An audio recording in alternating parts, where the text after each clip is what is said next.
মা হাজেরাকে আল্লাহ এত ভালোবাসেন, এই ধৈর্যের কারণে কিয়ামত পর্যন্ত ইসরাফিলের সিংহায় ফুৎকার দেওয়া পর্যন্ত মা হাজেরার স্মৃতি আল্লাহ হাজীদের জন্য ওয়াজিব করে দিয়েছেন। ও হাজী সাবরা, তোমরা মক্কায় গিয়ে যখন হজ করবা, সফা মারওয়ায় আমার হাজেরা দৌড়াইছে 7 বার।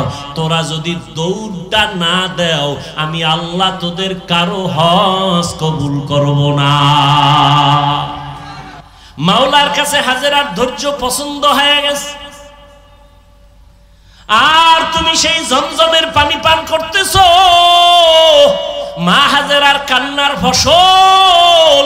ইসমাইল দুধ পায় না, খানা পায় না, কাঁদতেছে। মা হাজেরা দৌড়া ইসমাইলের পানি দেওয়ার জন্য, একবার সাফা একবার মারওয়া। এবার আল্লাহর পক্ষ থেকে সাহায্য চলে আসলো। কে যেন হাজেরাকে একটা ডাক দিছে কোথা থেকে। হঠাৎ করে খেয়াল করে দেখে আওয়াজটা বাইতুল্লাহর পার্শ্ব থেকে আসছে। কিনারায় গিয়া দেখে অদৃশ্যের আওয়াজ। বলে, হাজেরা ডাকছো কেন? কোনো টেনশন করিও না, জিব্রাইল আইসা একটা পাখার একটা ডানা দিয়া বাড়ি মারছে মাটিতে, পানি ওঠা শুরু হয়ে গেছে। কেউ লেখেন ইসমাইল নবীর বাচ্চা মানুষ যে পা নাড়াইছে কান্নার সময় পায়ের আঘাতে পানি, তবে বিশুদ্ধ বর্ণনা হলো জিব্রাইলের আঘাতে পানি উঠছে। ওই পানি দেখা আম্মা জান হাজেরা বলছে, জম জম, থাম থাম। পানি থেমে গেল, নিজে পান করলেন, সন্তান ইসমাইলের করাইলেন। সারা দুনিয়ার সব বেঈমান বিজ্ঞানীরা, মুমিন বিজ্ঞানীরা একমত, জমজমের মতো পিওর পানি পৃথিবীর আর কোথাও এমন পিওর নাই। রহমতের নবীকে সাহাবায়ে কেরাম প্রশ্ন করলেন, ও আল্লাহর রাসূল, জমজম পানি কমেও না বাড়েও না, crore crore crore crore million trillion billion ton পানি হাজিরা নিয়ে যায়, এখনো যেখানে আছে আগেও সেই রকম ছিল, কমেও না বাড়েও না। সাহাবায়ে কেরাম বলেন, নবী এই জমজমের তলা কই? তলা কূপের। নবী বলেন, জমজম কূপের তলা হলো হাউজে কাউসারের সাথে। আল্লাহর চিনবি না রে নিব খারাপ। কই আমগো যে সার্টিফিকেট নাই তো সম্মান কমে নাই। সেদিনও বাংলাদেশের এক বড় মাথাওয়ালা মন্ত্রী মহোদয়ের মন্ত্রীদের মধ্যে বড় দামি কোন এক কাজে গেলাম, কয় হুজুর হেলিকপ্টারের প্রোগ্রাম চলছেনি। আর একজনের সাথে পরিচয় করা, চিনেননি হুজুরের? হেলিকপ্টার হুজুর। আমি কই না, বৃষ্টির মধ্যে কে নিবে? আর আমি নিতে চাই না বেশি। আমি যদি চাই, আল্লাহর শুকর, আমি প্রতিদিন কপ্টারে প্রোগ্রাম করতে পারি সারা দেশে। অথচ আমি অফিসে লেখা রাখছি হেলিকপ্টারে আবেদন করবেন না। সম্মান আমার আল্লাহ সার্টিফিকেট দিয়ে দেয় না, টাকায় দেয় না। আল্লাহ যাকে সম্মান দিবেন, গরিবের সন্তানও ডিসি হয়ে যায়। কি আল্লাহ পারে না? তা তুমি সার্টিফিকেট নিয়ে কি হইছে? এটার পিছনে দৌড়াইয়া আল্লাহ চিনো না, নবী চিনো না, কিসের জন্য দৌড়াও? রিজিক তো কোনো বান্দার হাতে না, কার হাতে? তুমি আবার এটা উল্টা তো বুঝবা যে তাই কি স্কুল কলেজ পড়া বাদ দিয়ে দেব না। তুমি স্কুলে পড়ো, কলেজে পড়ো, তবে অন্তর সোজা করে নাও, রিজিক আমার আল্লাহ দিবেন। ওই আল্লাহর হুকুম মতো নামাজ পড়ো, পর্দা করো, মা বাবার দোয়া নিয়ে চলো। তোমার মতো কত যুবক দেখবা জীবনে মাদ্রাসায় পড়ে নাই, স্কুল কলেজে পড়িয়া doctor, doctor, professor, engineer, RAB, army, police, BDR, কোটি টাকার মালিক, চেয়ারম্যান, মেম্বার, এমপি, মন্ত্রী, 5 বেলার নামাজ পড়ে আছে না নাই? তুমি পারো না কেন? সমস্যা কি তোমার? তুমি কি বলতে চাও কোরআন মিথ্যা? একটা প্রমাণ দাও, আমি এখন দাড়ি কেটে ফেলবো, এখন প্যান্ট শার্ট পইরা নাচ গান করবো, কোরআন শরীফ সব জ্বালায় দিব। একটা ভুল করে ভুল বের করো আল্লাহর কোরআন থেকে। কারণ আমরা হুজুরেরা যত বাহাদুরি করি, সবকিছুর মূল ফাউন্ডার আল্লাহর কোরআন। জান্নাত আছে প্রমাণ কোরআন, আল্লাহ আছে প্রমাণ কোরআন শরীফ, কিয়ামত হবে প্রমাণ কোরআন শরীফ। সেই কোরআনে যদি একটা ভুল বের করতে পারো, তাহলে পুরো কোরআন ভুল, আল্লাহ ভুল, ইসলাম ভুল, সব ভুল মানি না। পারবা বের করতে? পেরেছে কোনো বেঈমান? তাহলে তওবা করো, মাস্তানি ছাইরা তওবা করো। তওবা করে আল্লাহকে বলো, আল্লাহ শয়তানের ধোকায় বহু বাহাদুরি করছি, আর করতে চাই না। কোন দিন যেন বাসের নিচে লাশ চলে যায়। এই যে কোরবানির ঈদে, রমজানের ঈদে কত যুবক গাড়ির নিচে চলে গেল, পানির ভেতরে লাশ হয়ে গেল। ধৈর্য বড় দামি এক সম্পদ। আল্লাহর মোহাব্বত নিয়ে 5 বেলার নামাজ পড়ো, 5 বার ওযু বানাও, শরীর তাজা থাকবে, কোনো ক্রিম লাগবে না, রোগ কম হয়ে যাবে, রোগ কম হবে। আল্লাহর ভয় অন্তরে জমা করো। এই ভয়টা 2 প্রকার, আল্লাহর পক্ষ থেকে ভয়, আবার বান্দার পক্ষ থেকেও ভয়। যেমন ইসরায়েলের মধ্যে বেঈমানরা ফিলিস্তিনের মুসলমানদের ভয় দেখায়, মসজিদে আকসা ছেড়ে দাও, না হয় তোমাদের উপরে হামলা করা হবে। বলে হামলা করো, যাই করো, জীবন দিব, আল্লাহর ঘর থেকে আমরা আলাদা হব না। ফিলিস্তিনের দিকে তাকাও, এক বাবা মিষ্টি খাওয়াইতেছে মানুষের আর হাসতেছে। সাংবাদিক বলে বিষয় কি? বিপদ চলে, মানুষ মরে, রক্ত চলে, তুমি হাসো কেন, মিষ্টি খাওয়াও কেন?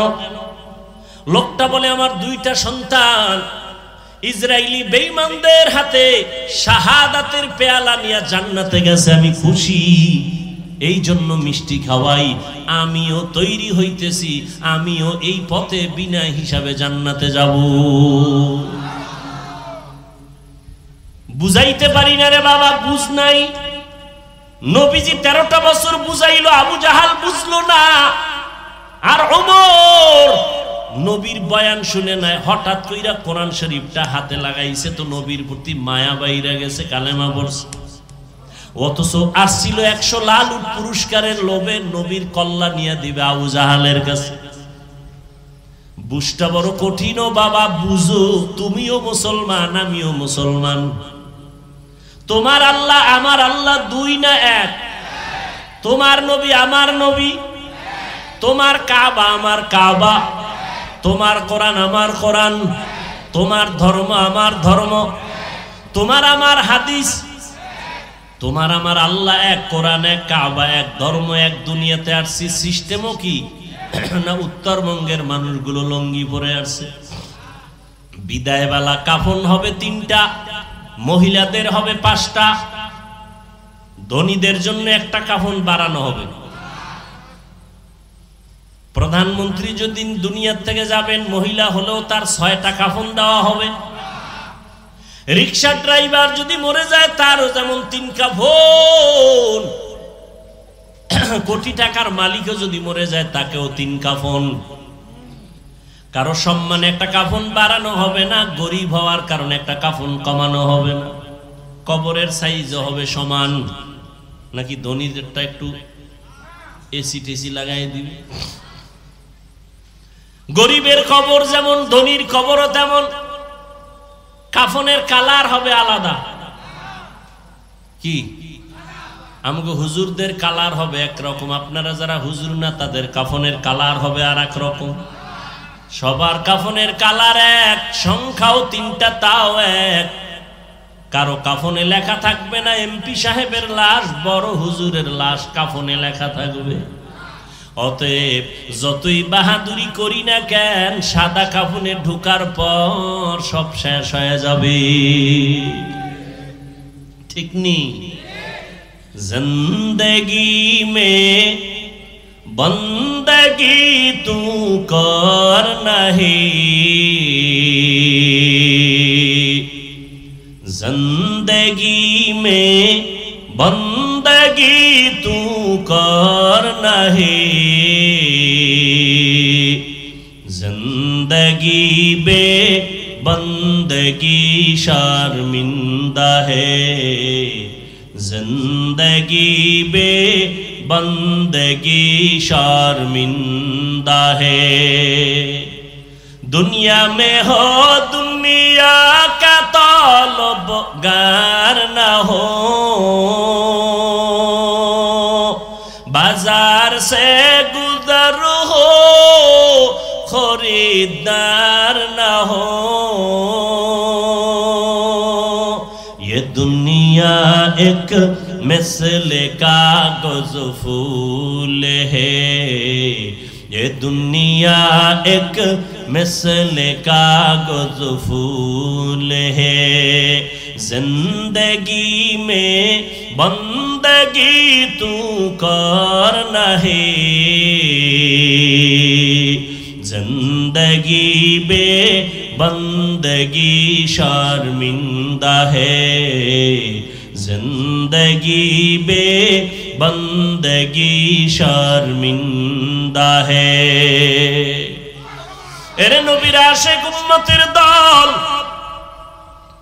পাঁচটা জিনিসের মাধ্যমে আল্লাহ পরীক্ষা নিবেন। এক নাম্বার ভয়। আল্লাহর ভয়ে তুমি নেক আমল করবা নাকি দুনিয়ার মানুষের মাইরের ভয়ে তুমি গুনাহ করবা, এটাই তোমার পরীক্ষা। ধৈর্য ধারণ করো। এই মিয়া আমাদের সবাই দুর্বল মনে করে, আসলেই আমরা দুর্বল। টাকা নাই, বাড়ি নাই, গাড়ি নাই। আমাকে হুজুর গো মাদ্রাসায় পড়াই, হুজুরেরা মাদ্রাসায় পড়ায় ৬-৭ হাজার টাকা বেতন, ১০,০০০, শহরে গেলে একটু বেশি। ইমাম সাহেবের বেতন বাকি তো ৩-৪-৫ মাস আছেই, আবার ঘরের মধ্যে খানেওয়ালা সংখ্যাও বেশি। হুজুর গো কথা ঠিক না? আপনাদের তো সংখ্যা কম, কারণ আপনারা ট্যাবলেট খান, আমরা তো খাই না। কারণ আমরা নবীর হাদিস ওই দিন শিখলাম, দেখলাম নবী বলছেন ওই বাড়ির মাইয়া বিয়া করবি যেই বাড়ির সন্তান বেশি হয়। কারণ কিয়ামতের ময়দানে ইব্রাহিম নবী উম্মত নিয়ে দাঁড়াবে, মুসা নবী উম্মত নিয়ে দাঁড়াবে, ঈসা নবী দাঁড়াবে। আমি মুহাম্মদ উম্মতের সংখ্যা বেশি নিয়া আবেগ ভরা মোহাব্বত আর বাহাদুরের ভেসে আমি জান্নাতে আগে যাব। এরপর কি ট্যাবলেট ওয়ালারা পাল্লা দিয়ে আল্লাহর সাথে আগাইতে পারছে? কি ট্যাবলেট ওয়ালারা? আমগো দেশে ২০ বছরের তুলনায় বাংলাদেশের জনসংখ্যা কম না বেশি? সত্য কথা বলেন তো, ট্যাবলেট কই? ওই একটু আগে বলছি, মনে আছে? বান্দা চাইলে কিছুই হয় না, আল্লাহ চাইলে সব হয়। আল্লাহ যদি কয় আমি কোন বান্দা দুনিয়াতে পাঠাবো, ও ট্যাবলেট কেন? ও যদি ওই মহিলাকে জবাইও করে, এরপর আল্লাহ গর্ভ থেকে বাচ্চা বের করে দেবে। সময় নাই সে ঘটনা বলা। আল্লাহ কি পারেন? আল্লাহর চিনেই না, আল্লাহ কি পারেন? ভারতের মতো বিশাল একটা দেশ, যেই ভারত থেকে ইসলামের আলো প্রথম জ্বলছে, যেমন কোরবানি, ইসলামের একটা পৃথিবীর শ্রেষ্ঠ এক ইতিহাস কোরবানি, এটা ভারত থেকে শুরু হয়েছে। কোথা থেকে? এই খবরও তো নাই। এই যদি না কইয়া বয়ান সাইরে দিতে, হুজুরেরা আন্দোলন করবে যে মিশা কথা কইল, ভারতের পক্ষে দালালি করলো। তা একটা কোরআন হাদিস মতে উলামায়ে আহলে হকদের থেকে জান্নাতের ঠিকানা নিয়ে চলতে হবে। বুঝে আসছে কথা? ডাক্তার সাহেবের কাম কি? বিল্ডিং এর ডিজাইন করা, হ্যাঁ? আর ইঞ্জিনিয়ারের কাজ হইল একটা অসুস্থ রোগীরে প্রেসক্রিপশন দেওয়া। ডাক্তারের কাজ ইঞ্জিনিয়ার করতে পারে, ইঞ্জিনিয়ারের কাজ ডাক্তার করতে পারে। যদি শক্তি দিয়ে করতে চায় সমাধান হবে না ভেজাল হবে। এটা বুঝছেননি?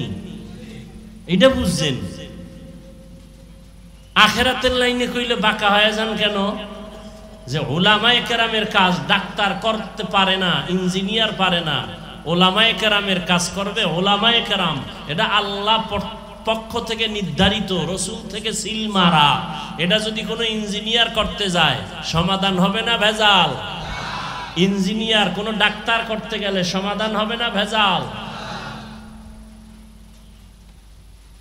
দুনিয়ার সব কাজ সবাই পারে, উলামায়ে কেরামের যে একটা আসল কাজ কোরআন হাদিস মতে, এটা পৃথিবীর ভিন্ন কেউ পারে না, পারবে না, সম্ভব না।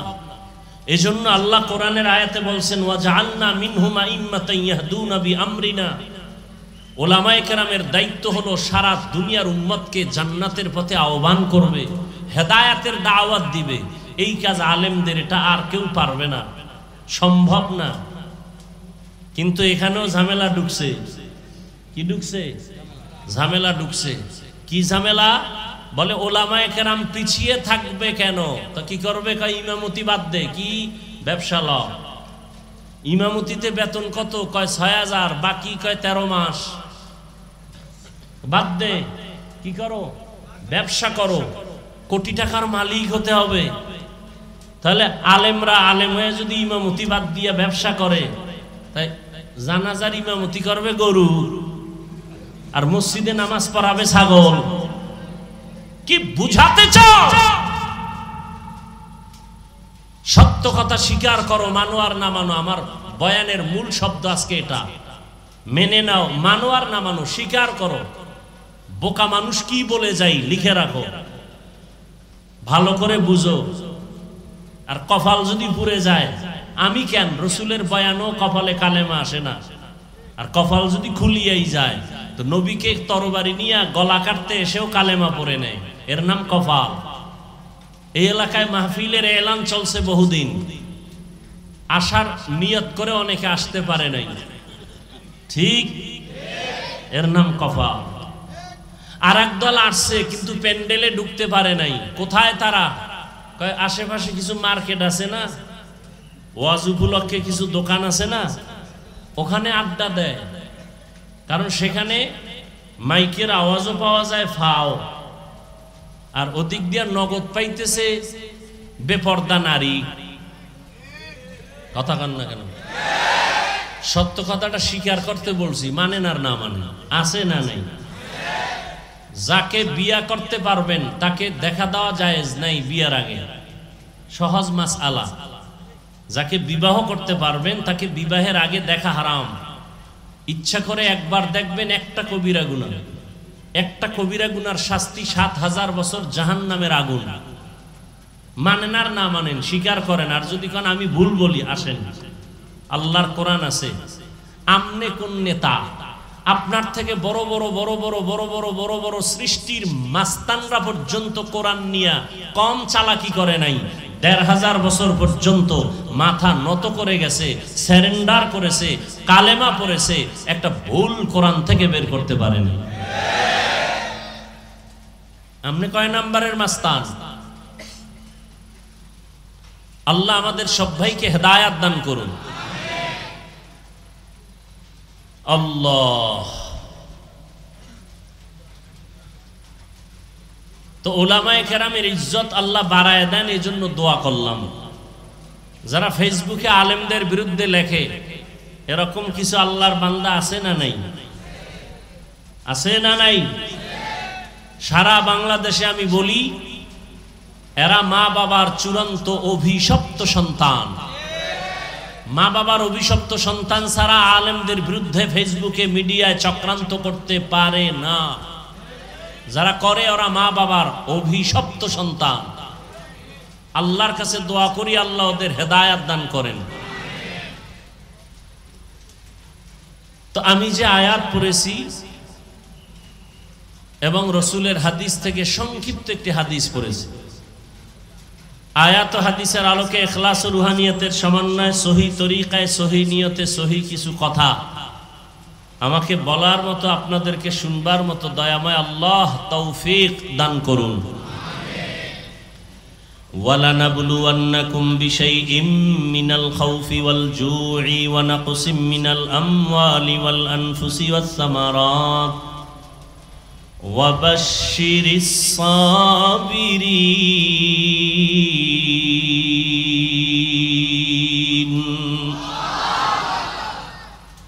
আল্লাহ বলেন, আমি মুমিনকে অবশ্যই পরীক্ষা করবই করব।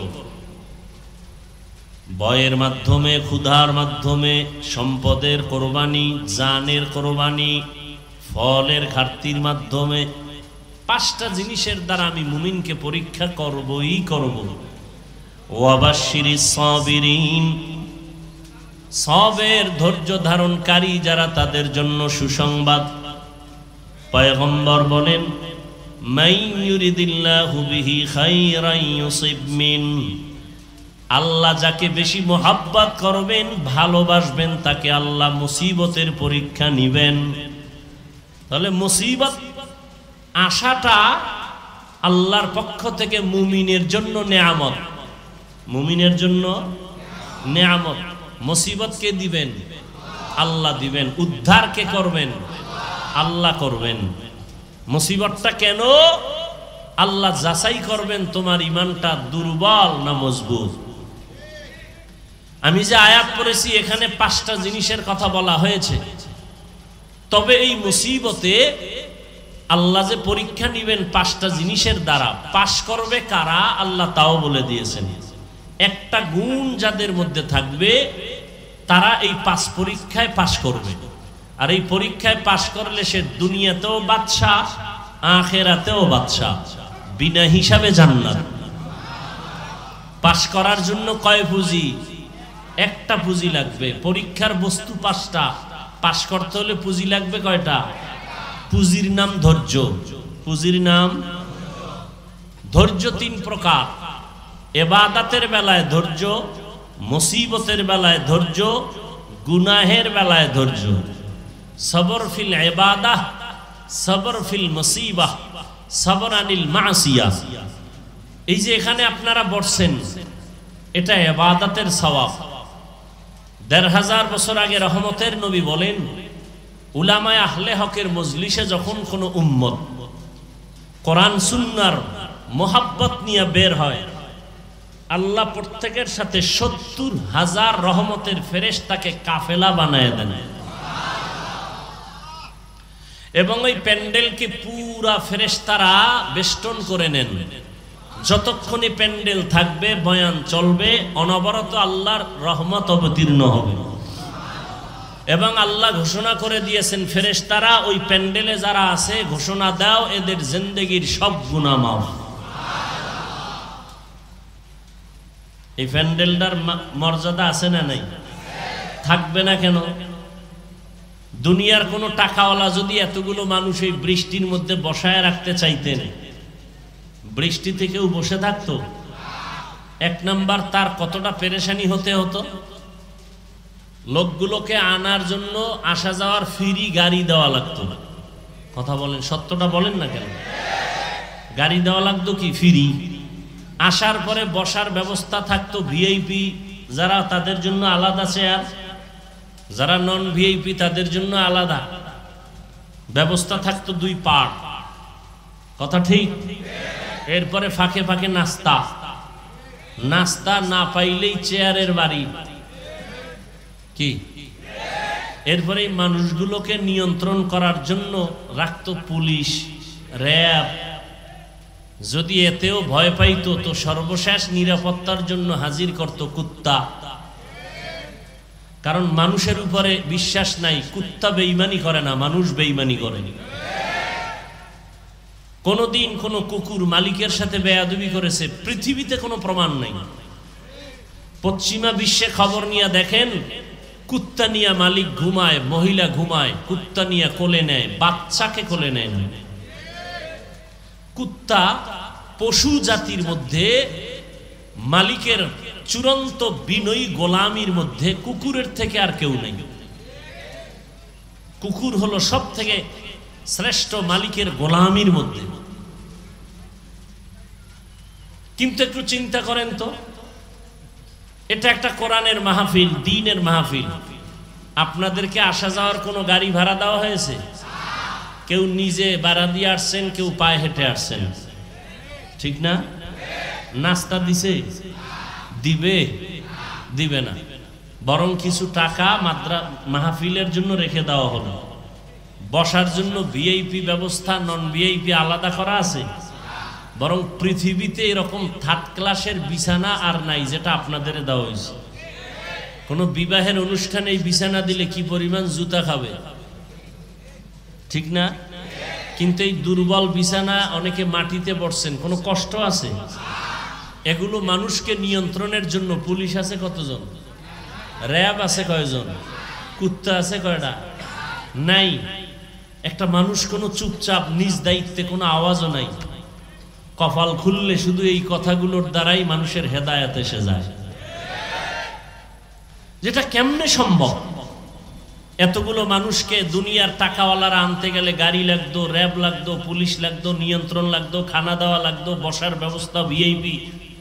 এরপরও কত জায়গায় মারপিট, মিডিয়ায় দেখা যায় চেয়ারে চেয়ারে বাড়ি, একই দলের মানুষ এই খাওয়ান দাওয়ান লয়ে কিলে বেজে গেছে, আছে না নাই? অথচ এখানে বৃষ্টি দেখেন কি বৃষ্টি হলো, এরপরও মানুষ আল্লাহর রহমতে বসে আছে, কোনো আওয়াজ নাই, কষ্ট নাই, খানারও চিন্তা নাই।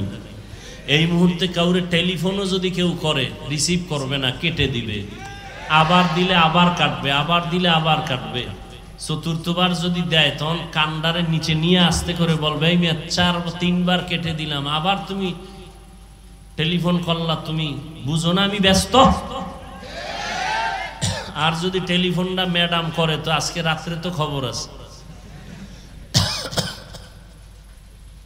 হাসার কথা না, বুঝার কথা, যেটা কেমনে সম্ভব?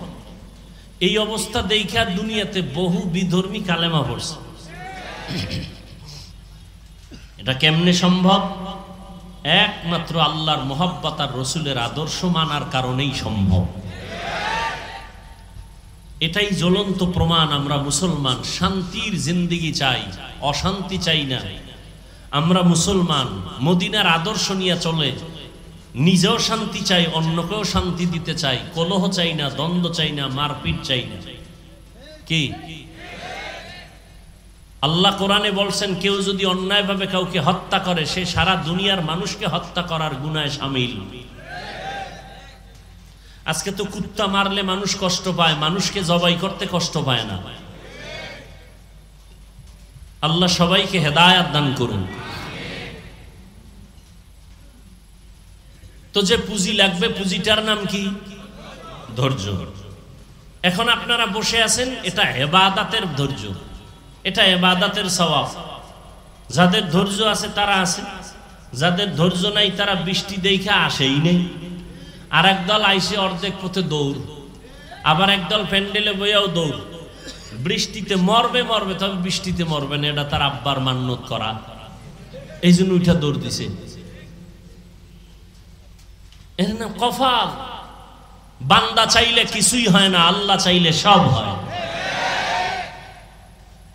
আল্লাহ চাইলে সব।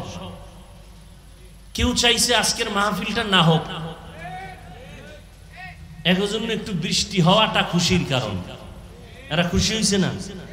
কিন্তু যারা চাইছে হোক তাকে অন্তরে কষ্ট আছে না? আল্লাহ কয় তোকেও একটু খুশি করলাম, হয়তো তুই মনে মনে ভাবতেছ বৃষ্টি না হলে মনে হয় আরো সুন্দর হতো, লোকজন বেশি হতো না। আমি আল্লাহ যা চাইছি তার উপরে শুকর আদায় কর।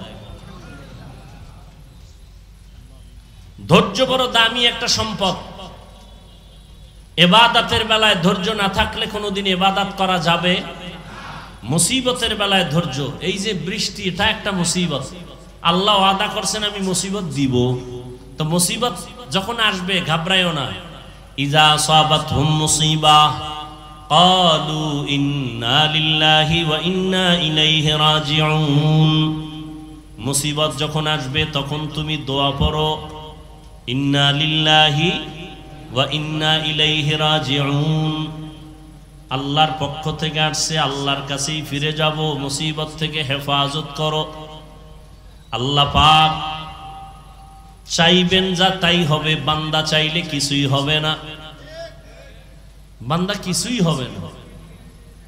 সমুদ্রের ভেতর স্টিমার চলে, মালবাহী জাহাজ, মালিক ঢাকায় অফিসে বসে আছেন, সমুদ্র অনেক দূর, খবর আসলো জাহাজ পানির তলে গেছে গা, তুফান, বাতাস, বৃষ্টি। মালিক বলে আল্লাহর জাতের কসম, আমার জাহাজ পানির নিচে যায় নাই, ডুবে নাই, মাল নষ্ট হয় নাই। তুমি দেখছো নি? কয় না। জিব্রাইল আইসিনি বলে না। গায়েব জানুনি? কয় না। তো বল্লা কেমনে? কয় খবর নাও। সমুদ্রের মাঝে গিয়া খবর দিয়ে দেখেন অন্য জাহাজগুলো ডুবে গেছে, মাল নষ্ট হয়েছে, ওই মালিকেরটা এখনো অক্ষত, সুস্থ, নষ্ট হয় নাই। এসে বলে সাহেব আপনার জাহাজ ডুবে নাই, ঠিকই বলছেন, মালও নষ্ট হয় নাই, তবে আপনি কসম খাইয়া গ্যারান্টি দিয়েছেন কেন? কি পুঁজি আপনার হাতে আছে? বলে রহমতের নবীর হাদিস, রহমতের নবীর তাবিজ। রহমতের নবী বলছেন যারা মালের হিসাব করে পাই পাই যাকাত দিবে তাদের মাল আল্লাহ ফেরেশতা দিয়া পাহারা দিয়া হেফাজত করবে। কাদের কুদরত দারি বার কামাল আন্তা রব্বি আন্তা হাসবি জুল জালাল তুহি কাদের জলিলুল্লাহ জাহাদার বহর হালে তুহি মেরা নেগাহদার। হেফাজতের মালিক কে? কোরআন হেফাজত কে করবেন? দিন হেফাজত কে করবেন? আল্লাহর নামটা জবানে আসে না? মোহাব্বত করে বলেন আল্লাহ। ভাল লাগে না? জীবনে ছেলের নাম নিলা, ছেলেরে বাচ্চাটারে কত সুন্দর কইয়া আব্বু কইয়া চুমা দিলা 12 বার। বাচ্চাটারে সুন্দর বলে চুমু খাইছো, কিন্তু এই বাচ্চাটারে এত সুন্দর করে কে বানাইছেন একবারও তাকে আল্লাহ বলে ডাকলা না রে নিমক হারাম। আল্লাহ বলেন শুকর আদায় কর, আমি নিয়ামত আরো বাড়ায় দিব। লা ইন শাকারতুম লা আযীদান্নাকুম ওয়া লা ইন কাফারতুম ইন্না আযাবি লাশাদীদ।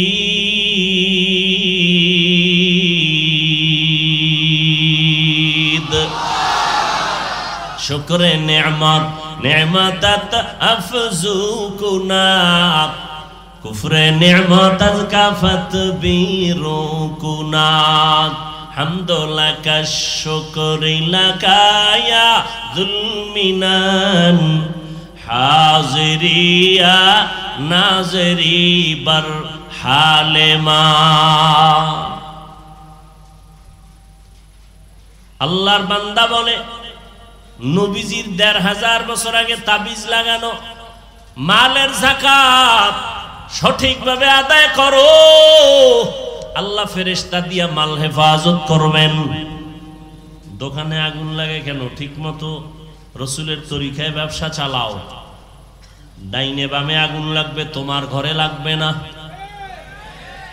সাহাবীর ঘরে আগুন লাগছে, সবাই গিয়া কয় হযরত আপনার গ্রামের বাড়িতে আগুন লাগছে। বলে আল্লাহর কসম আমার ঘরে লাগে নাই। কয় দেখছেন নি? কয় না। কয় নবী কইছে? কয় না। জিবরাইল আইছিনি? কয় না। তো জানলেন কেমনে? কয় খবর ল। গিয়া দেখে এক কাতারে হাজারো শত বাড়ি সব পুড়ে গেছে, তার ঘরটা পুড়ে নাই। সাহাবীর সামনে গিয়া কয় কি ব্যাপার, আপনি জানলেন, গ্যারান্টি দিলেন, কসম খাইলেন কেন? কয় রসুলের তাবিজ। ফজরের নামাজের পরে একটা দোয়া আছে, ওই দোয়াটা যদি ফজরের নামাজের পরে পড়ে, মাগরিবের পরে পড়ে, আল্লাহ ফেরেশতা দিয়া তার বাড়ি ঘর হেফাজত করবেন, কখনো আগুনে ওই ঘর নষ্ট হবে না। বিশ্বাস বিশ্বাস বিশ্বাস। এই কয়েক করোনার আগের ঘটনা, লন্ডনে সম্ভবত একটা গোল টেবিল বৈঠকে বিভিন্ন ধর্মের মানুষ বসা, মিডিয়ায় এটা ভাইরালও হয়েছে, অনেকে দেখে থাকতে পারেন। বলতেছে হাদিসে আছে আজওয়া খেজুর আছে না? কথা কয় না। আজওয়া খেজুরের এটা রসুলের স্পষ্ট একটা ডাইরেক্ট মুআজিজা, অলৌকিক পোড়া খেজুর। বেঈমানরা মুশরিকরা খেজুরের দানা এটাকে পুইরা দিছে, নবী এটা রোপণ করছেন, গাছ হইছে, খেজুর হইছে আজওয়া। কেউ যদি ফজরের নামাজের পরে 7টা খেজুর আজওয়া, কয়টা? প্রতিদিন 7টা খেজুর খাবে। পারলে কপাল ভালো থাকলে একটু জমজম পানি পান করবে, না শুধু খেজুর 7টা। সব রোগের ঔষধ মরণ ছাড়া। এই আজওয়া খাইয়া যদি কেউ বিষ খায়, বিষের ক্রিয়া নষ্ট হয়ে যায়। তো ওই গোল টেবিল বৈঠকে এক বিধর্মী বলে, তোমাদের মুসলমানের নবী তার কিতাবে বইলে গেছে যে আজওয়া খেজুরের এত পাওয়া, যে এই খেজুর খাইয়া যদি কেউ বিষ পান করে তাহলে তার অ্যাকশন হবে না। হ্যাঁ অবশ্যই হাদিসে আছে। প্রমাণ দেখাইতে পারবা? তো কাহা পারবো। তো ইঁদুর মরে যেই বিষে, ওই বিষের বোতল নিয়ে দিছে। উনি 3টা আজওয়া খেজুর খাইয়া, একজন বড় আলেম বুজুর্গ, এরপরে ওই ইঁদুরের ওষুধটা পান করলো, কইরা এবার দিব্যি আরামে বৈশা মিটিং চালাইলো। দীর্ঘ টাইম মিটিং চললো, আর ওই সময় কিছু বিধর্মী কালেমা পড়েছে।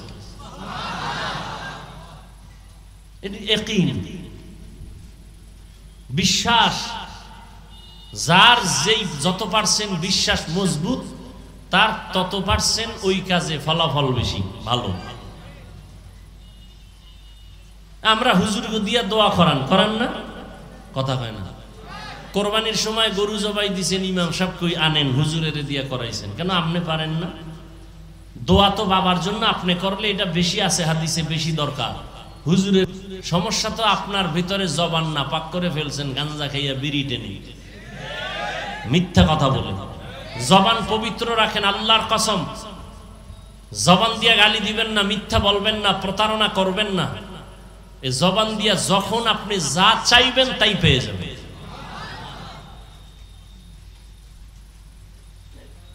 আপনি চাইতেছেন পান না, আপনার জবান না পাক, সুদের সাথে জড়িত।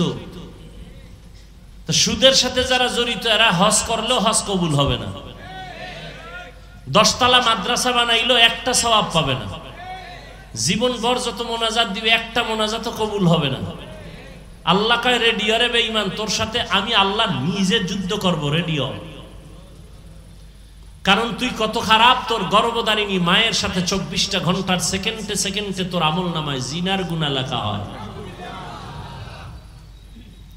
অথচ হুজুর বাদ দেন, আপনাদের লাইনে, জেনারেল লাইনে চাকরি করে, ব্যবসা করে, কোটি টাকার মালিক, 1 টাকাও সুদ খায় না, হারাম খায় না, নাই?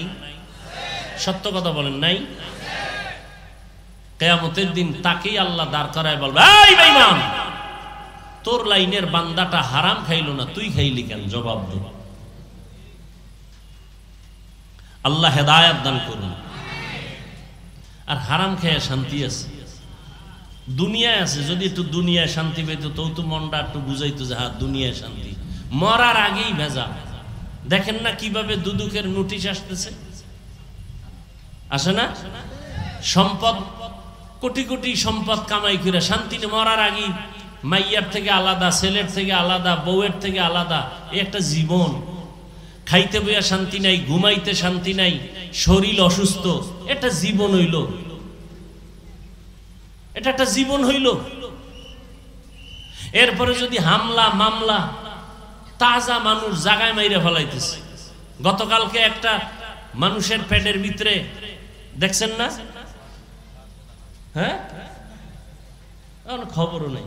সারা দিন মোবাইল নিয়ে কবিরা গুনাহ করবে, এটি দেখার টাইম নেই। মোবাইল নিয়ে কবিরা গুনাহ করে করে চোখ না পাক, অন্তর না পাক, কান না পাক, জিহ্বা না পাক, দোয়া কেমনে কবুল হবে? মুসা নবীর ঘটনা আছে না? বৃষ্টি নাই এলাকায়, দোয়া চাইতেছেন, মুসা নবী আল্লাহর কাছে দোয়া করতেছেন। আল্লাহ মুসা নবীকে বলে, তোমার মজলিসে দোয়া কবুল হবে না, একটা জিনাকার আছে, এটার উঠাও তাড়াতাড়ি, নিলে ওর কারণে দোয়া কবুল হবে না। মুসা নবী তো রাগী নবী, এই জিনাকার ওঠ, তাড়াতাড়ি ওঠ, তোর কারণে এই দোয়া কবুল হইতেছে না। জিনাকার যদি ওঠে তো জানবে সবাই আর জিনাকার। বয়ে বয়ে যদি কান্না করে তো সবাই জানবে আমি জিনাকার। না কানতে পারে না উঠতে পারে।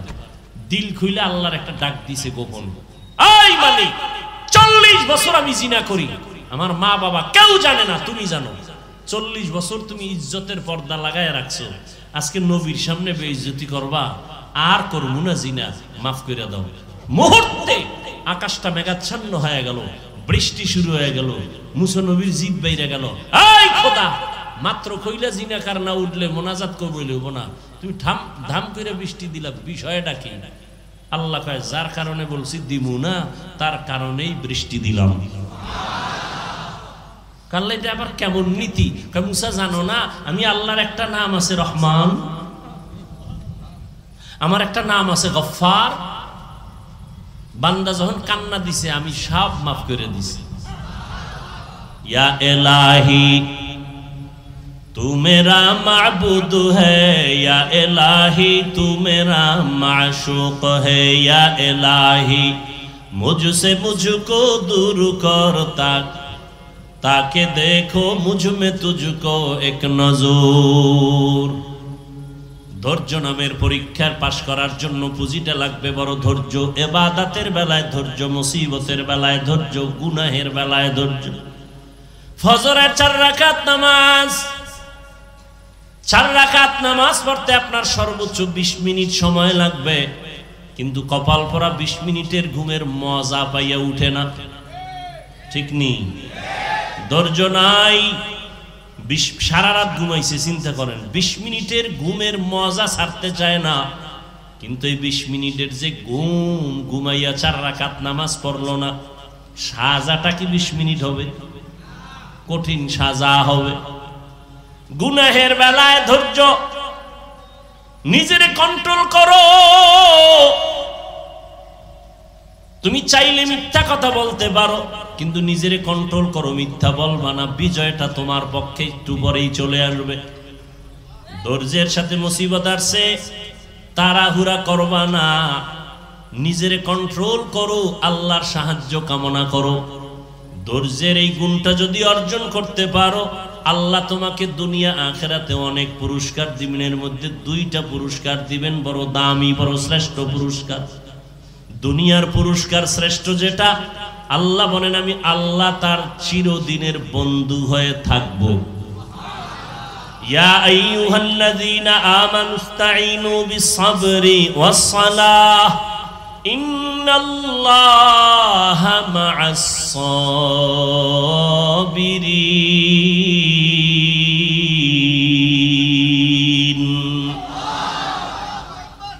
দুনিয়ার পুরস্কার আল্লাহ তার বন্ধু হয়ে থাকবেন।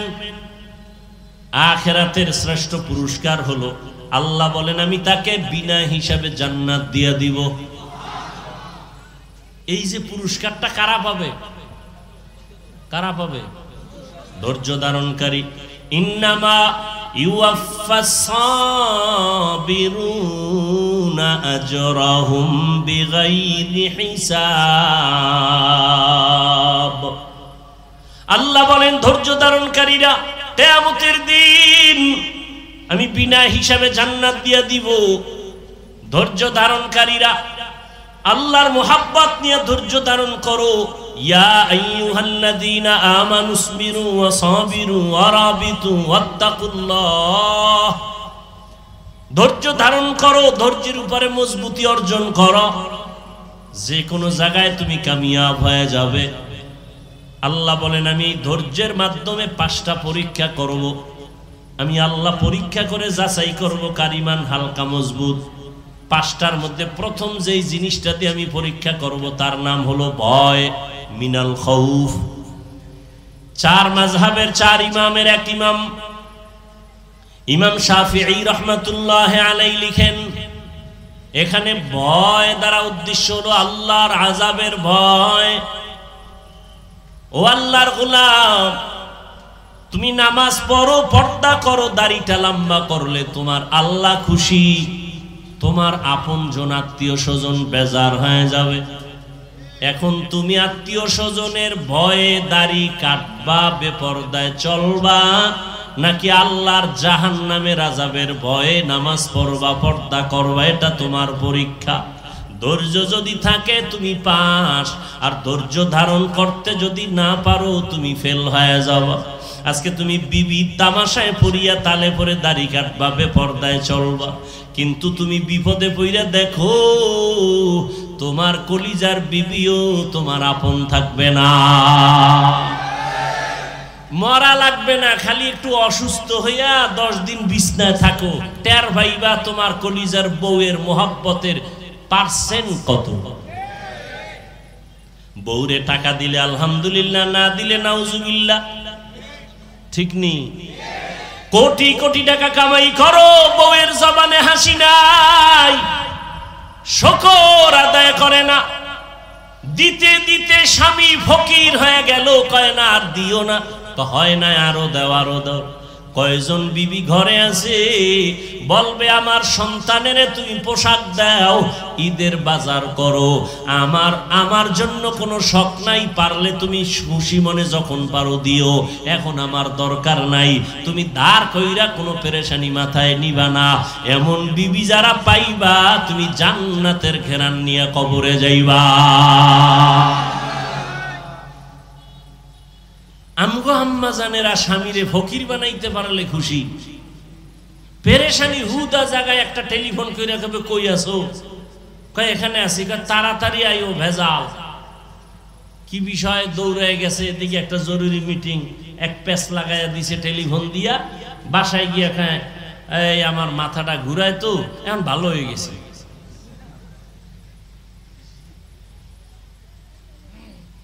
হ্যাঁ, এই জন্য ভালো মেয়ে বিয়া করো। ধৈর্য বড় দামি একটা সম্পদ,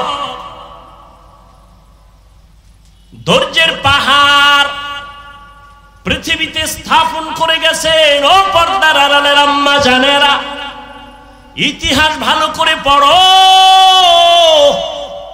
কয়েকদিন আগে আম্মা জানদের ধৈর্যের পরীক্ষা গেল। কোরবানি করেছো, মা হাজেরা আলাইহা সালামের ইতিহাস তোমার সামনে চলে আসছে।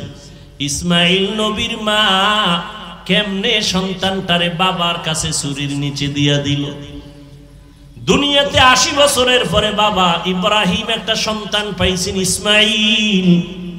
আদরের বিবি হাজেরা আলাইহা সালাম বাচ্চা পাইয়া বাবাই খুশি। আল্লাহর অর্ডার হয়ে গেছে, এখন আর কাছে রাখা যাবে না।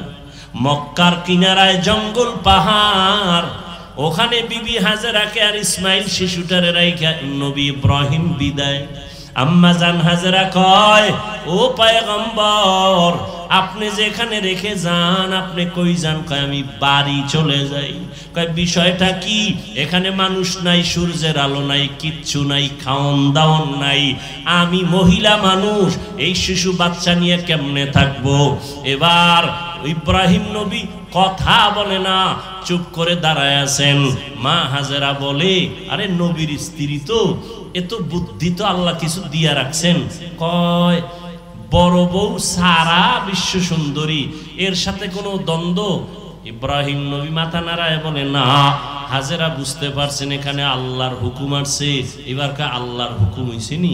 এবার ইব্রাহিম নবী জিও বলে না, মাথা দিয়া সম্মত দিলেন, হ্যাঁ।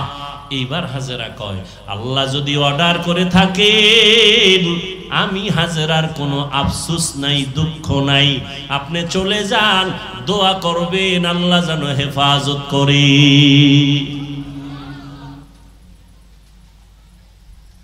আদম আলাইহিস সালামকে আল্লাহ জান্নাত থেকে চরণ দ্বীপে পাঠাইলেন ভারতে। কোথায়? আল্লাহ তাআলা আদমরে দুইটা সন্তান দিলেন, হাবিল আর কাবিল, দুই ভাই। ঘটনা বলার মাকসাদ আমার নাই, আমি সংক্ষেপ বলি। দুই ভাই ঝগড়া করে বিভিন্ন ঝামেলা এক পর্যায়ে হাবিলকে ভাই কাবিল হত্যা করে ফেললো। বহু ঝামেলা হলো, কোরবানি করার আদেশ চলে আসলো আসমান থেকে। দুই ভাই তর্ক লাগাইছে। আদম নবীকে মা হাওয়ার মাধ্যমে প্রতি বছর দুইটা সন্তান আল্লাহ দিতেন, একই মায়ের গর্ভ থেকে, একটা ছেলে একটা মেয়ে। পরের বছর আবার দুই সন্তান, পরের বছর আর দুই সন্তান, এক ছেলে এক মেয়ে। আগের বছর মেয়েটা, পরের বছর মায়ের ভাই বিয়া করবে। আগের বছরের ভাই পরের বছরের মায়ের গর্ভের আপন বোনের বিয়া করবে। এইটা কি এখনো জায়েজ আছে নি? এটা শরীয়তে আদম নবীর শরীয়তে হালাল ছিল। আদম নাই, আদমের শরীয়ত নাই। কিয়ামত পর্যন্ত শ্রেষ্ঠ নবীর শ্রেষ্ঠ শরীয়ত চলবে, মুহাম্মদের শরীয়ত দিয়া কিয়ামত পর্যন্ত চলবে। চালাকি করলে কপাল পুড়ে যাবে। তাহলে কোরবানি শুরু হয়েছে কোথা থেকে? কোরআন শরীফের আয়াত। আমি ওই বিষয়ে আলোচনা করব না, এজন্য হালকা বললাম। আর আদম নবী মানব জাতির আদি পিতা আবুল বাশার, তিনি এই চরণদ্বীপ ভারত থেকে পায়ে হেঁটে 40 বারের বেশি বাইতুল্লাহ গিয়া হজ করছেন, হেঁটে হেঁটে। সুবহানাল্লাহ। সুবহানাল্লাহ আইবে কেমনে? ফজরও পড়ে নাই, জহুর পড়ে নাই, আসর পড়ে নাই, মাগরিব পড়ে নাই, এশাও পড়ে নাই, এখানে চাপাবাজি করে আমরা আশেকে রসুল। দেখো জবানে সুবহানাল্লাহ আসবে কিভাবে? এরা নামাজ লাগে এটাকে জরুরি মনেই করে না। কত বড় বেয়াদব হইলে কয় নামাজ না পড়লাম গো ঈমান তাজা। কত বড় নিকৃষ্ট বেয়াদব। আল্লাহ হেদায়েত দান করুন। অথচ রসুল বলেন পৃথিবীর নিকৃষ্ট চোর যারা নামাজ চুরি করে, আর যারা নামাজ পড়ে এগো খবর আছে। আল্লাহ কয় আমি মুসল্লি নামাজির জন্য ওয়াইল নামক জাহান্নাম বানাইছি। কঠিন এক জাহান্নামের নাম ওয়াইল। এটা বানাইছে আল্লাহ পাক নামাজি মুসল্লির জন্য। এবার বুঝেন যারা নামাজ পড়েন টের পাইতেছেন নি কিছু? কোরআনের আয়াতের শব্দ শুনাইতেছি। নামাজি মুসল্লির জন্য ওয়াইল নামক জাহান্নাম, এটা বড় মারাত্মক জাহান্নামের নাম ওয়াইল। ওয়াইলুল লিকুল্লি হুমাযাতিল লুমাযা। ওয়াইল নামক জাহান্নাম যারা মানুষের নামে গীবত করে আর বানায় বানায় অপবাদ দেয়, ওয়াইল জাহান্নাম। ওয়াইলুল ইয়াউমাইযিল লিল মুকাদ্দিবিন। মিথ্যাবাদীর জন্য ওয়াইল নামক জাহান্নাম। ওয়াইলুল লিল মুতাফফিফিন। ব্যবসায় যারা ঝামেলা করে, মাপে ঝামেলা করে, ওয়াইল নামক জাহান্নাম। ওয়াইল নামক জাহান্নামটা বড় মারাত্মক। ও আল্লাহর বান্দারা, আর এক আয়াতে আল্লাহ বলেন নামাজির জন্য ওয়াইল নামক জাহান্নাম। আরাআইতাল্লাযী ইউকাযযিবু বিদ্দীন ফাযালিকাল্লাযী ইয়াদউল ইয়াতীম ওয়া লা ইয়াহুদ্দু আলা তাআমিল মিসকিন। পরেন এর পরেরটা, বাসায় গিয়ে তরজমাটা হইরেন।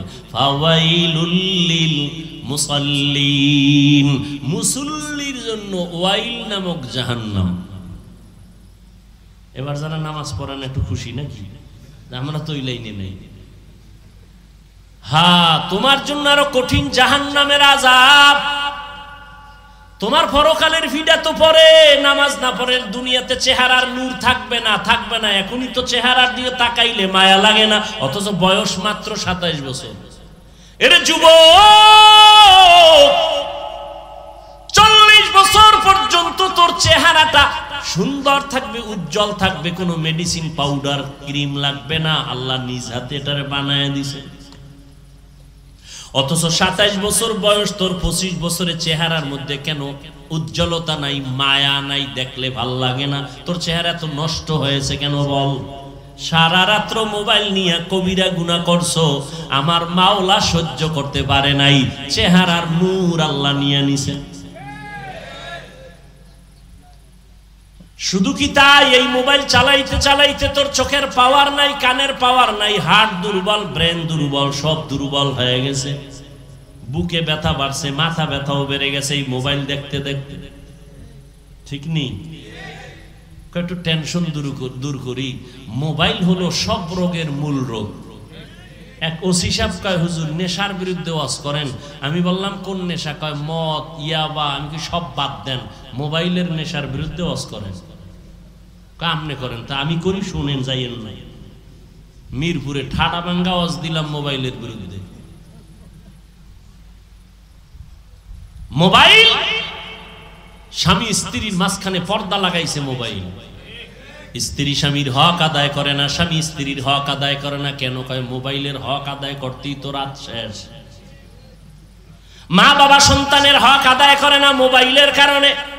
সন্তান মা বাবার হক আদায় করে না মোবাইলের কারণে। তাজা তাজা প্রাণগুলো ছুরির নিচে চলে গেল মোবাইলের কারণে। কি বলবো, লেখাপড়ার ঘরে আগুন লাগছে মোবাইল। এই মোবাইলের কারণে মায়ের সাথে বেয়াদবি করেছো রে যুবক। মোবাইলের কারণে বাবার সাথে গাদ্দারি করেছো, শিক্ষকের সাথে বেয়াদবি করেছো।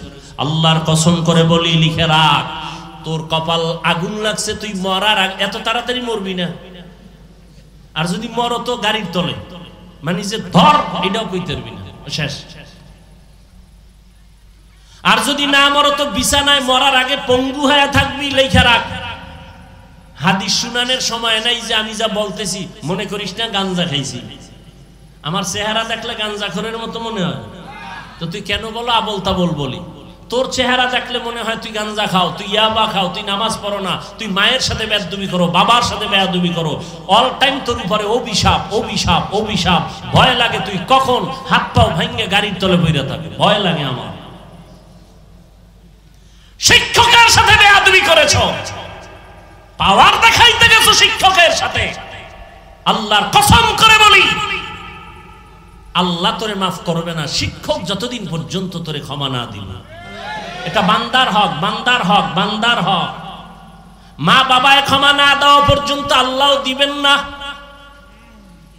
মোবাইলের কারণে মায়ের কাদাইছো রে বেয়াদব, এই মোবাইলের কারণে শিক্ষকের কলিজাটা ফাটায় দিছো দুঃখ দিয়া, অভিশাপ তোর কপালে লাগছে, যে কারণে চোখেও পানি আসে না, মোনাজাতও ধরতে চাও না, অন্তর শক্ত হয়ে গেছে, চেহারার মধ্যে কোনো নূর নাই। মরার আগে বিছানায় পড়ে থাকবি। আর যদি মা বাবার থেকে, শিক্ষকের থেকে, মুরব্বীদের থেকে তওবা নিয়া, ক্ষমা নিয়া মাওলার কাছে মাফ চাও, মুহূর্তে আমার আল্লাহ তোর জীবনটার সব গুনাহ মাফ করে পবিত্র বানায় দিবে। ও যুবক আল্লাহর গোলাম, হাসতেছো না? খুব মজা লাগতেছে নাকি? মা বাবায় বরদোয়া করে শুনে খুব মজা লাগে না? শিক্ষক বরদোয়া করে খুব মজা লাগে, গাড়ির তলে ভইরে মরবি শুনে খুব মজা লাগে না? অন্তরে একটু দুঃখ লাগে না যে আমি এত খারাপ? অথচ ১৫০০ বছর আগে রসুল কি বলছেন? যুবকেরা আমি মুহাম্মদের উপকার করেছে আর বুড়ারা বিরোধিতা করেছে। যুবক এক পৃথিবীর একটা অমূল্য সম্পদের নাম যুবক। আল্লাহর কাছে যৌবনের ইবাদতের দাম বেশি, দুনিয়াতে যুবক সময়ের দাম বেশি, শক্তির দাম বেশি। আমি বলছি তুমি হুজুর হও না, ডাক্তার হও, ইঞ্জিনিয়ার হও, প্রফেসর হও, এমপি হও, এসপি হও, ডিসি হও, বেয়াদব হইও না।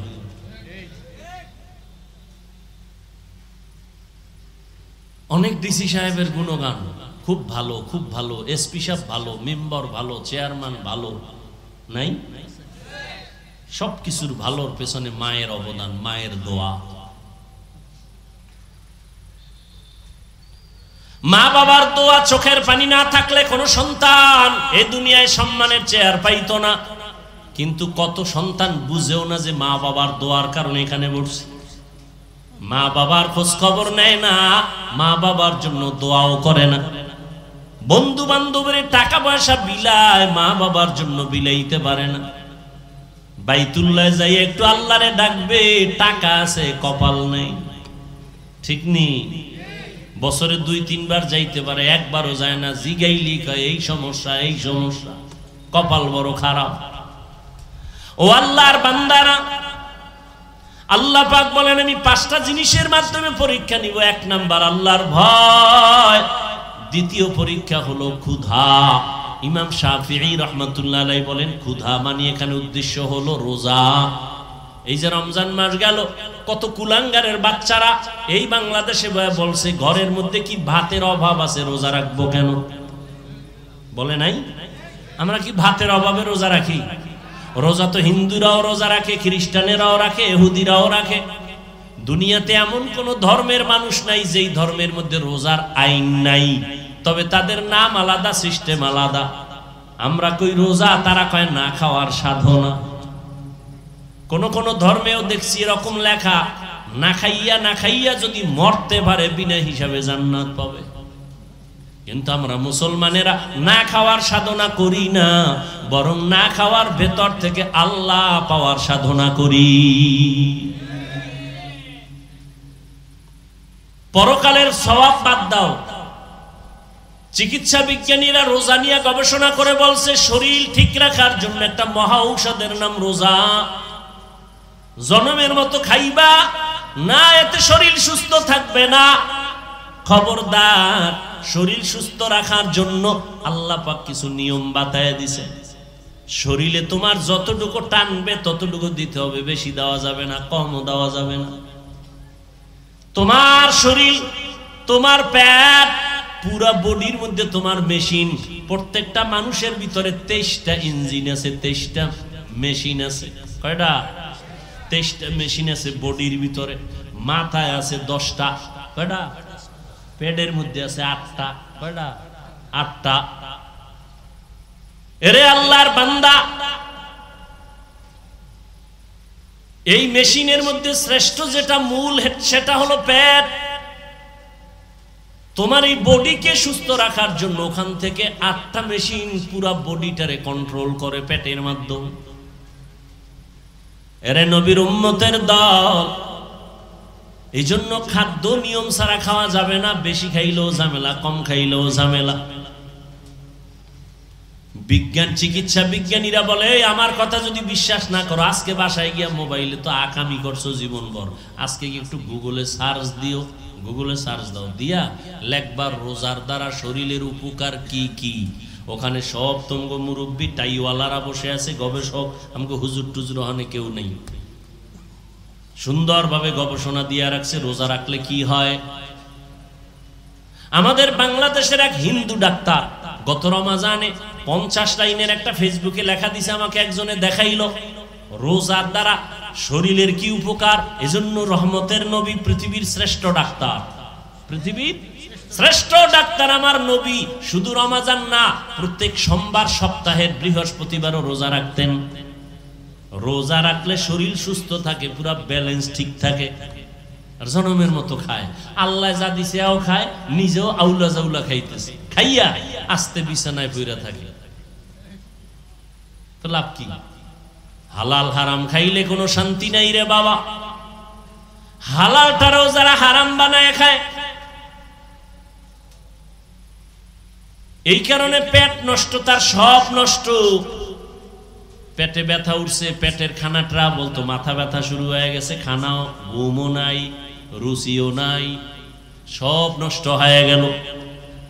এজন্য আল্লাহ বলেন, আমি ক্ষুধার মাধ্যমে পরীক্ষা নিব রোজা। আরাফার রোজা সামনে আসতেছে, আশুরার রোজা মুহররমে। আরাফার রোজা নফল রোজা মাঝে মাঝে রাখিও, শরীর সুস্থ থাকবে। হিন্দুদের মধ্যে খবর নেন, ওরা খায় খুব সীমিত। আমাকে মুসলমানের থেকে অনেক সুস্থ তারা। নিয়মতান্ত্রিক যা খায় খুব সাবধানে খায়, নিয়মতান্ত্রিক ভাবে চলে। আর মুসলমানের মধ্যে আর এই বাঙালি জাতি কি পরিমাণ যে খাইতে পারে, আর না পারলেও কিলাকিলিতে অনেক উপরে আছে। এই যত মামলা হামলা শুধু খাওয়ার জন্য, আর কেউরে খাইতে দিব না, সব আমি খাবো। এটা হলো কুত্তার মেজাজ। কুত্তা চায় সব একা খাবে, অন্যকে খাইতে দিবে না। কি ঠিক না? মাইকে বলে কেউ খাবে, কেউ খাবে না, তা হবে না। মাইকের থেকে নামার পরে সব নিজের গুদাম ভরে, গরিবরা না খায় মরে। কি 2 নাম্বার পরীক্ষা হলো রোজা ক্ষুধার মাধ্যমে। সংক্ষেপ বলে ফেললাম। 3 নাম্বার হলো মালের কোরবানি। তার মানে এখানে ইমাম শাফিঈ রাহমাতুল্লাহ আলাইহি বলেন, এখানে মালের কোরবানি মানে যাকাত। কি? আল্লাহর কসম একবার, আল্লাহর কসম 2 বার, আল্লাহর কসম 3 বার। আমার দেশের ধনীরা পাই পাই হিসাব করে যদি যাকাত দিত, এই জমিনে কোনো দারিদ্র বিমোচন থাকতো না, সব বিমোচন হয়ে যেত। আর কসম করে বলে গেলাম আল্লাহর কোরআন সামনে, যতদিন পর্যন্ত আল্লাহর দেওয়া অর্থনীতি যাকাত সঠিকভাবে জমিনে কায়েম হবে না, ততদিন পর্যন্ত দারিদ্র বিমোচন হবেই না, হবেই না। কোন চালাকিতে চলবে না। আল্লাহর দেওয়া অর্থনীতি, যাকাত আদায় করো সব সময়, বছর শেষে পাই টু পাই হিসাব করে। ওই 100 টাকায় 2.5 টাকা গরিব খাবে, ধনী খাইলে ওর বাকি 97 টাকা আটানাও হারাম হয়ে যাবে। ওটার মালিক 2.5 টাকার মালিক গরিব। যাকাত দিতে বলে নাই, যাকাত আদায় করতে বলছে। যাকাত দেওয়া এক জিনিস, আদায় করা আর এক জিনিস। এ বিষয়ে রমজানে আমি বিস্তারিত বয়ান করছি, এ নিয়ে বয়ান করা এখন আর যাবে না। আর যাকাত যাকে দিবে তাকে বলতে পারবেন এটা যাকাত দিছি, গোপনে দিয়া দাও। যে যাকাত খাওয়ার উপযুক্ত তাকে দাও, দিয়া পৌঁছাইয়া দাও। লাইনে দাঁড়াইয়া এরপরে ফকিন্নির মতো রৌদে পুরে যাকাত নিবে, ইসলাম এটা নিষেধ। বরং 2.5 টাকা গরিব পাবে, এটা আমার কাছে, আমি তার কাছে ঋণী।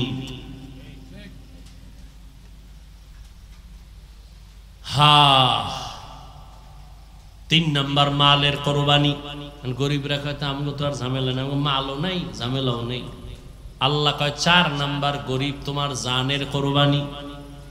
ধনী বলল আমি টাকা দিলাম মাহফিল চালাও, ধনী বলে আমি টাকা দিলাম মাদ্রাসা উঠাও, মসজিদ উঠাও। ধনী জানের কোরবানি দিতে পারবে না, সময় নাই, সম্ভব না। এবার কয়েক গরিব তুমি জানের সময় দাও, পরামর্শ নাও, কাজ করো, তুমি জান দিয়ে একটু খেদমত করো। তাহলে গরিব ধনী মালের কোরবানি দিল, গরিব জানের কোরবানি দিয়া দুজন জান্নাতের বাসিন্দা হয়ে যাও। জান মালের কোরবানি।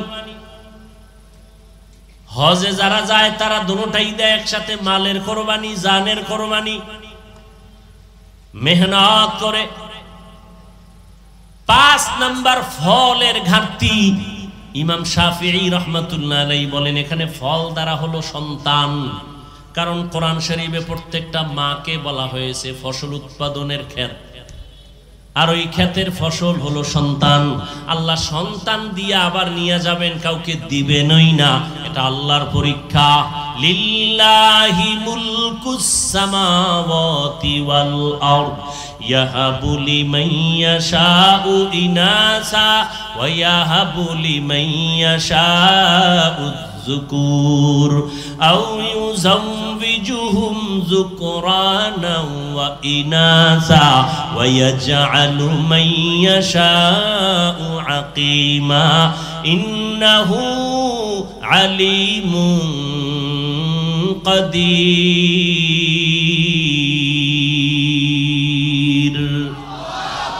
আল্লাহ বলেন আসমান জমিনের ক্ষমতা আমার হাতে, আমি চাইলে কাউকে ছেলে দেই, কাউকে মেয়ে দেই, কাউকে দোনোটা দেই, কাউকে কোনোটাই দেই না। ক্ষমতা কার? আল্লাহ পাক বলেন আমি ছেলে দিয়া সন্তান দিয়া পরীক্ষা নেই।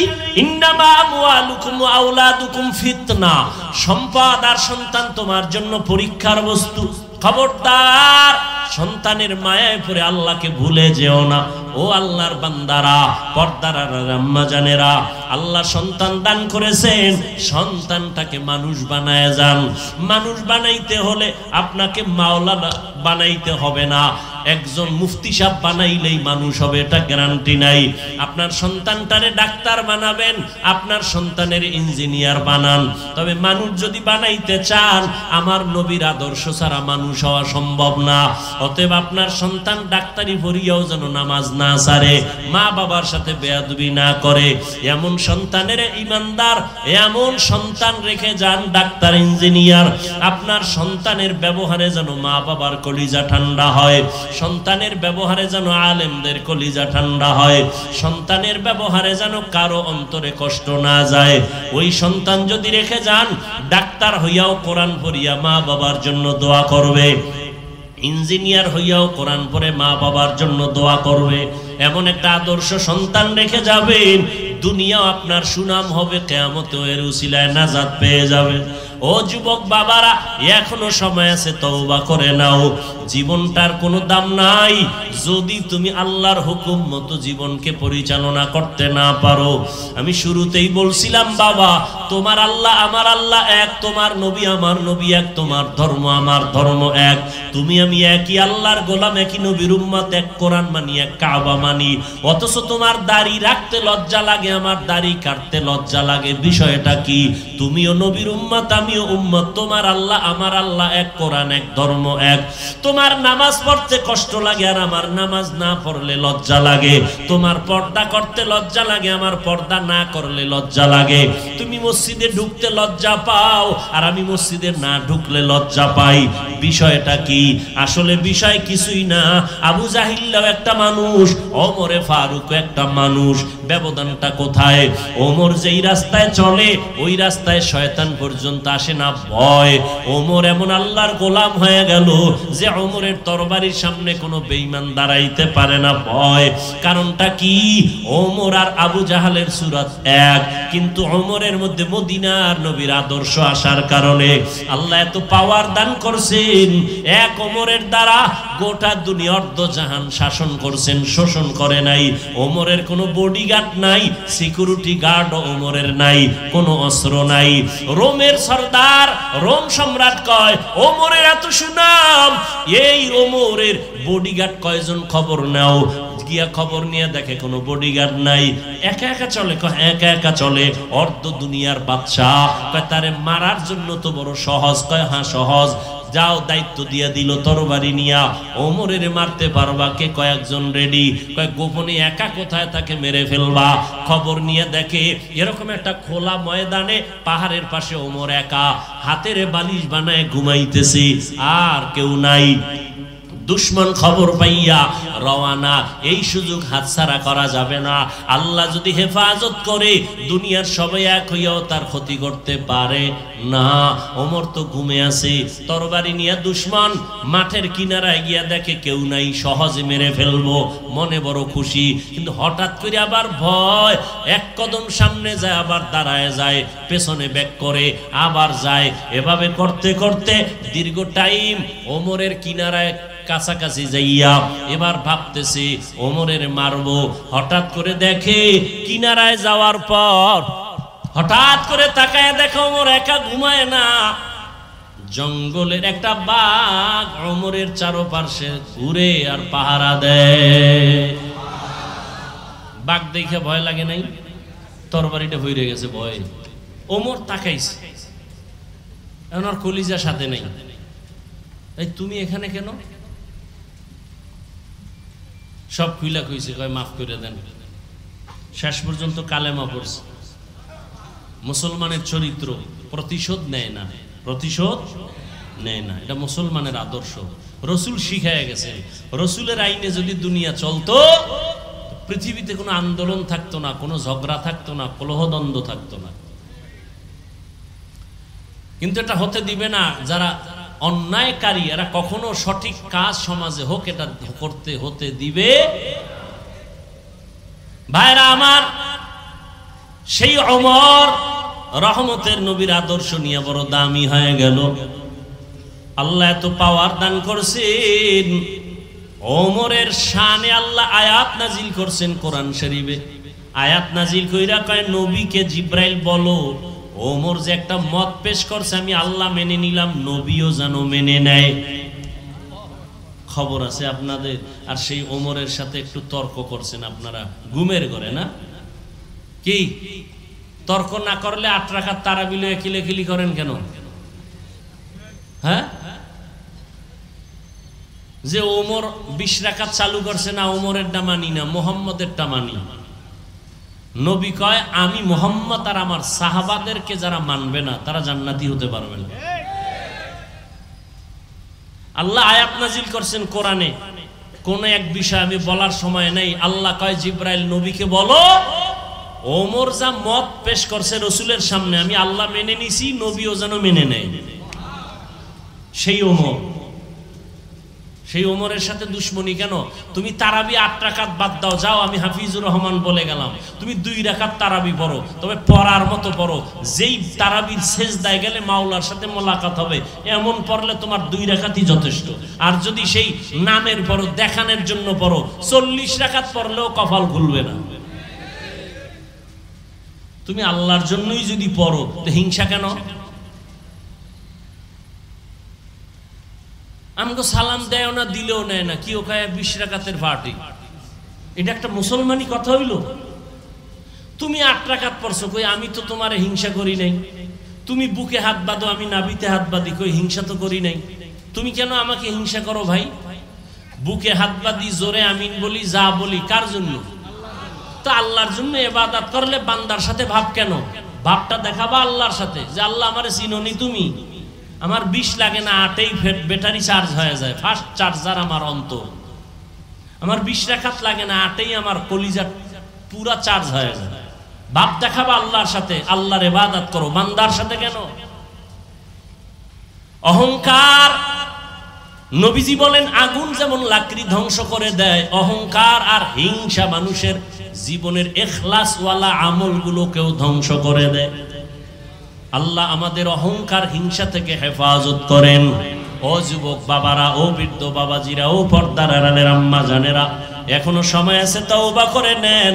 আপনার মতো কত মা বোনেরা আছে এখনো পর্দা করে, স্বামীর মাল হেফাজত করে, মোবাইলে সময় নষ্ট করে না, নামাজ পড়ে। ও মা বোনেরা, আপনারা কেন পারবেন না? স্বামীর মাল হেফাজত করেন, নিজের সতীত্ব বজায় রাখেন। চরিত্র নষ্ট করলে দুনিয়াতে কেউ আসলে ভালোই জানে না, আল্লাহর কাছেও তো কোনো সম্মান থাকবে না। মরার পরে অশান্তি শুরু হবে, আপনার সন্তানেরা আপনার চরিত্রের কারণে কষ্ট পাবে। এখন থেকে তওবা করে নেন। ও বাবাজিরাও তওবা করে নামাজ পড়েন। যুবক বাবারা তওবা করো, আল্লাহর কাছে বলো জীবনে আর নামাজ ছাড়বা না। মনে মনে বলো, আল্লাহ শয়তানের ধোকায় গুনাহ করে ফেলেছি, আর করব না। তোমার কোরআন সত্য, গুনাহগারের জন্য জাহান্নাম তাও সত্য কোরআনে আছে, নেক আমলওয়ালাদের জন্য জান্নাত কোরআনে আছে। আজকে থেকে তওবা করে নিলাম, নামাজ ছাড়বো না, দাড়ি কাটবো না, বেপরদায় চলবো না, মা বাবাকে কষ্ট দিব না। উলামায়ে কেরামের পরামর্শ নিয়া নবীজির সুন্নাত অনুযায়ী চলবো। তওবা করার মতো যদি কারো অন্তর তৈরি হয়, অন্তরে যদি কোনো দুর্বলতা না থাকে, দুটো হাত আমার আল্লাহকে দেখায়া দাও। আয় আল্লাহ, তওবা কবুল করে নেন। তওবার উপরে মজবুত হইয়া চলার মতো তৌফিক দান করেন, আমিন। আলহামদুলিল্লাহি রাব্বিল আলামিন, ওয়াসসালাতু ওয়াসসালামু আলা সাইয়্যিদিল আমবিয়া ওয়াল মুরসালিন ওয়া আলা আলিহি ওয়া আসহাবিহি আজমাইন। ইয়া আরহামার রাহিমিন, ইয়া আরহামার রাহিমিন, ইয়া আরহামার রাহিমিন। রব্বিরহামহুমা কামা রব্বায়ানি সগীরা। আল্লাহুম্মা ইন্নাকা আফুউন কারীম তুহিব্বুল আফওয়া ফা'ফু আন্না। আল্লাহুম্মা ইন্না নাসআলুকা রিযাকা ওয়াল জান্নাহ ওয়া নাউযু বিকা মিন সাখাতিকা ওয়ান নার। اللهم إنا نعوذ بك من البرص والجنون والجذام وسيء الأسقام। ও দয়ার মালিক, গুনার বোঝা নিয়ে আপনার দরওয়াজায় হাজির।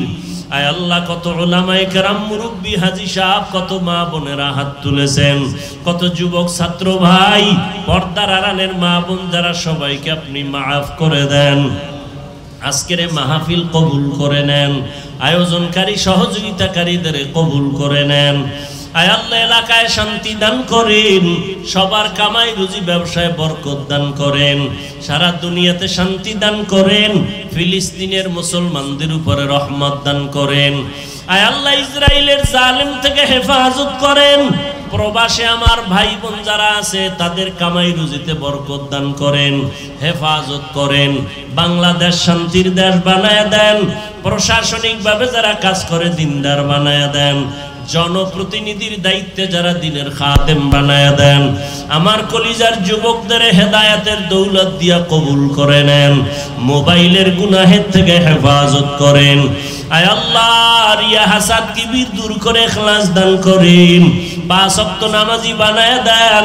পরীক্ষার্থী যারা, কামিয়াবি দান করেন। মাদ্রাসা মসজিদ সহ অন্যান্য শিক্ষা প্রতিষ্ঠান নবীর আদর্শে কবুল করে নেন। আয় আল্লাহ, মোহাব্বত বাড়ায় দেন। আমাদের মা বাবা মুরব্বী যারা, কবরে জান্নাত দান করেন। আম্বিয়ায়ে কেরাম, সাহাবায়ে কেরাম, শুহাদায়ে কেরাম, আউলিয়ায়ে কেরামদের জান্নাত দান করেন। আয় আল্লাহ, আমরা যারা বেঁচে আছি, হায়াত বাড়ায় দেন। অসুস্থ যারা, কুদরতের হাতে সুস্থতার নেয়ামত বাড়ায় দেন। আয় আল্লাহ, সবার দিলের নেক আশা পূরণ করে দেন। আয় আল্লাহ, নবীজির সুন্নাত